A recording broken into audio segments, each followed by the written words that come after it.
A few hours from now, you'll be standing in the middle of a banquet on Olympus, holding a cup of nectar, smiling as warmly as you possibly can, and yet the god standing next to you will be sobbing in the fetal position under the table, begging for his own mother. You haven't even said hi yet. I have genuinely never seen anyone ruin a party so fast by doing absolutely nothing. But hold on, let's go back to the beginning. Today you woke up, but you are Deimos, the god of terror. Not cinematic terror, not the I'm intimidating and everyone respects me kind of terror. No, you are irrational terror, the kind of fear that makes no sense, the dread that tightens your chest for no reason at all. You are the divine equivalent of a walking anxiety attack, except the one having the attack is everyone around you. You open your eyes in your room on Olympus. It's a beautiful room, actually. Marble columns, silk curtains, a view of the eternal clouds. The problem is that it's far too quiet. No neighbors. Well, there were neighbors. 3 minor gods requested a room transfer last century. One of them didn't even give a reason. He just ran out in the middle of the night carrying a statue of himself and never came back. You get up and look in the mirror. You're a handsome man, actually. Son of Ares and Aphrodite. Genetically, you won the lottery. Defined jawline, dark and intense eyes, athletic build. The kind of guy who would turn every head in a mortal tavern. The problem is that when those heads turn toward you, it comes with an uncontrollable urge to scream and run. I would have given up by now if I were you, but you're stubborn. I respect that. From a safe distance, of course. You decide that today is going to be different. Today you'll go down to the gardens of Olympus, meet other gods, have a normal conversation, a full conversation from start to finish, without anyone having a nervous breakdown. That's the plan. Hold on to that plan, because in a little, while it's going to be in pieces, you head down the main corridor of Olympus. It's early, not much traffic. A few nymphs pass by carrying amphoras. You wave politely.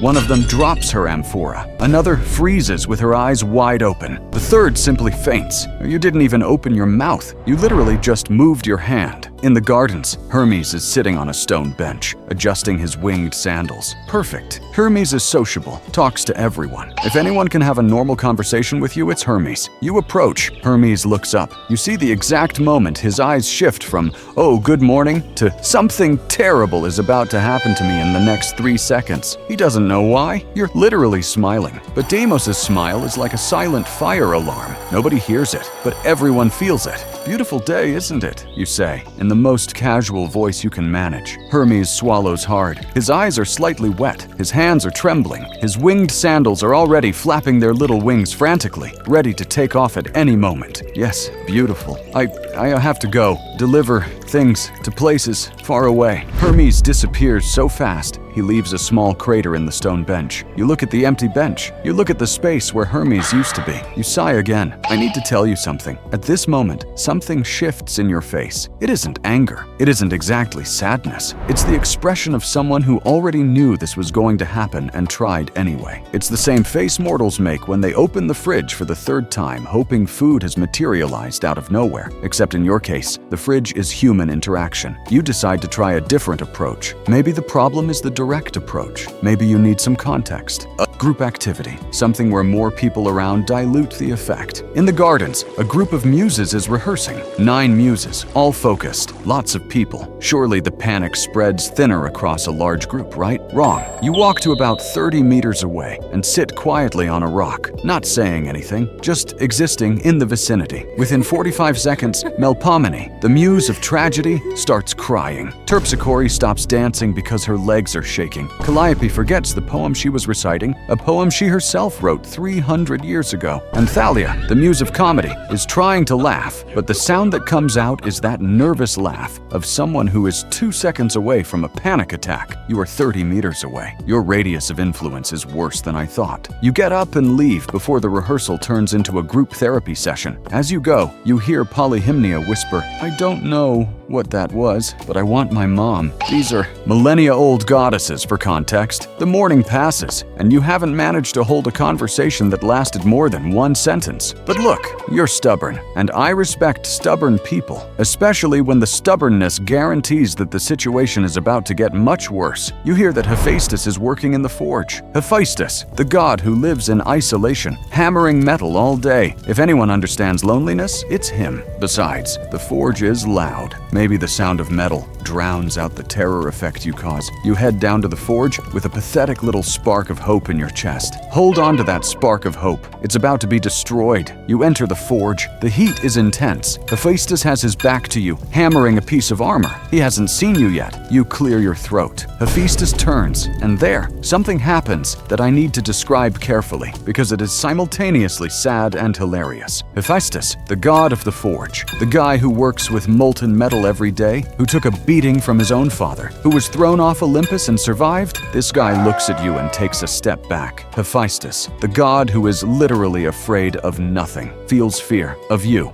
Hephaestus, calm down. I just came to talk, you say quickly. Hephaestus is gripping the hammer with both hands like it's a weapon. His eyes are slightly wide. Talk about what? He asks, and his voice trembles. His voice, Hephaestus's voice, the man who talks to lava, is trembling because of you. You try to have a conversation. It is the most uncomfortable thing I have ever narrated. Hephaestus answers in short sentences, looking sideways, and at one point drops a piece of bronze on the floor for no reason and apologizes for it. You ask about his current project. He explains while his hands shake. It's like watching a terrible first date, except one of the participants is secretly emitting waves of existential dread. After 8 minutes, which is your personal record for a conversation this millennium, Hephaestus says he needs to cool down some pieces and practically pushes you out of the forge with politeness. You leave. The door closes. You hear the sound of the latch, then another latch, and then something that sounds like an anvil being dragged against the door. If you're following this guy embarrass himself trying to have a conversation and you still haven't subscribed to this channel, I don't know what you're waiting for. Seriously, the button is right down there. I know you know where it is. Hit it. The afternoon arrives, and with it a piece of information that changes the course of your day. There is a banquet tonight in the main hall. All the gods of Olympus will be there. Dionysus is organizing it. There will be wine, music, that collective energy of a party. And you think, in a huge group,